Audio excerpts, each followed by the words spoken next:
Hello, educators! Welcome to this quick video showing how to create assignments on typing.com. Just a reminder that assignments is a plus feature.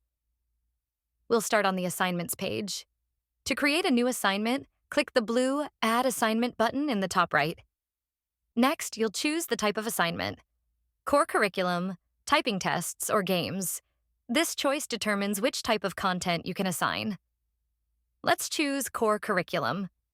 Now select a curriculum level. This filters the available lessons, ensuring the content is suitable for your student's grade level. Click the curriculum your students are using. Now you'll see all available typing.com lessons for that curriculum, as well as any custom lessons you've created for that curriculum level.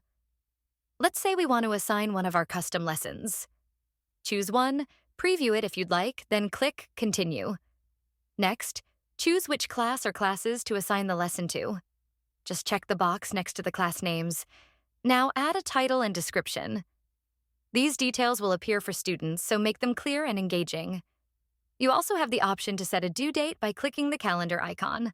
It's important to note that once an assignment passes its due date, it will be removed from the student's dashboard and will no longer appear under their Assignments tab. Finally, review the assignment summary. If everything is correct, click Create Assignment. And there you have it. Your assignment is created and ready to go. Now, how do you check on your student's progress?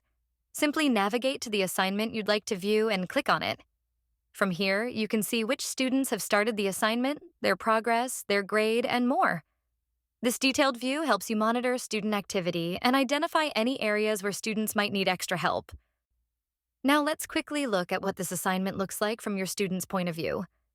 Students will see the assignment on the lesson page, under Your Assignments. If you set a due date, it will be listed here. Students can click Start or Resume to begin or continue working on the assignment. This makes it easy for students to access and complete their assigned typing work. However, if a student has already completed the assigned lesson or test, it won't appear as a new assignment. Instead, they'll see a notification indicating they've already completed it. And that's how you create assignments on typing.com. To learn more about typing.com, subscribe to our YouTube channel or click another video to keep watching.